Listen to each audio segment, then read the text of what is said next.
ചൈനയുടെ president Xi ജിൻപിങ്ങിനേക്കാൾ അത്യാവശ്യകരമായ വരവേൽപ്പ് Indian പ്രധാനമന്ത്രി മോദിക്ക് നൽകി റഷ്യ.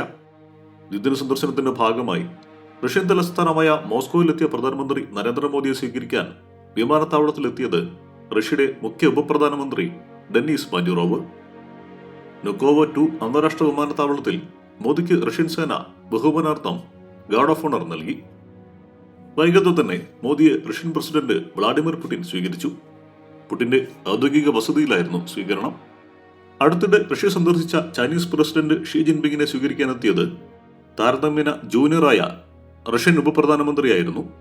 പ്രോട്ടോകോൾ പ്രകാരം ഇദ്ദേഹത്തെക്കാൾ വളരെ ഉയർന്ന പദവിയാണ് മോദിയെ സ്വീകരിക്കാനെത്തിയ മുഖ്യ ഉപപ്രധാനമന്ത്രിയുടേത്.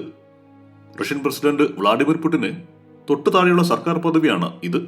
22ാമത് റഷ്യ ഇന്ത്യ ഉച്ചകോടി നടത്താൻ വ്ളാഡിമിർ പുടിന്റെ പ്രത്യേക ക്ഷണപ്രകാരമാണ് മോദി റഷ്യയിൽ എത്തിയത്. പ്രധാനമന്ത്രിയെ വിമാനത്താവളത്തിൽ സ്വീകരിച്ചതിനു പുറമെ മുഖ്യ ഉപപ്രധാനമന്ത്രി ഡെന്നീസ് മാന്റുറോവ് അദ്ദേഹത്തെ കാറിൽ ഹോട്ടൽ വരെ അനുഗമിക്കുകയും ചെയ്തു.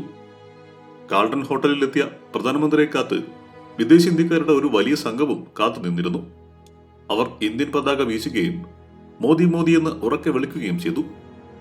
മോദി അവർക്ക് ഹസ്തദാനം ചെയ്യുകയും കുട്ടികളോട് കുശലം പറഞ്ഞും അന്തരീക്ഷം സജീവമാക്കി. ഇന്ത്യ റഷ്യ ബന്ധത്തിലെ ശക്തമായ അടയാളമായും ചൈനയ്ക്ക് പുറമെ സന്ദർശനം ഉറ്റുനോക്കുന്ന പടിഞ്ഞാറൻ രാജ്യങ്ങൾക്ക് നൽകുന്ന ശക്തമായ സന്ദേശമായാണ് ഈ നടപടികൾ അന്താരാഷ്ട്ര തലത്തിൽ വ്യാഖ്യാനിക്കപ്പെടുന്നത്. 2019 ശേഷം ആദ്യമായാണ് പ്രധാനമന്ത്രി നരേന്ദ്രമോദി റഷ്യ സന്ദർശിക്കുന്നത്. മൂന്നാമതും പ്രധാനമന്ത്രിയെ തിരഞ്ഞെടുക്കപ്പെട്ട ശേഷമുള്ള പ്രധാനമന്ത്രിയുടെ ആദ്യ സന്ദർശനവുമാണിത്. അതേസമയം റഷ്യൻ സൈന്യത്തിലേക്ക് അനധികൃതമായി റിക്രൂട്ട് ചെയ്യപ്പെട്ട ഇന്ത്യക്കാരെ വിട്ടയക്കാൻ തീരുമാനമായി. പ്രധാനമന്ത്രി നരേന്ദ്രമോദി റഷ്യൻ പ്രസിഡന്റ് പുടിനുമായി നടത്തിയ ചർച്ചയിലാണ് തീരുമാനമെന്ന് വിദേശകാര്യ മന്ത്രാലയ വൃത്തങ്ങൾ അറിയിച്ചു. തിങ്കളാഴ്ച പുടിനൊപ്പം അത്താഴ വിരുന്നിൽ പങ്കെടുക്കുമ്പോഴാണ് മോദി ഇക്കാര്യം ധരിപ്പിച്ചത്.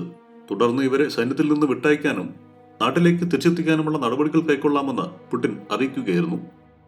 News desk, one nation media.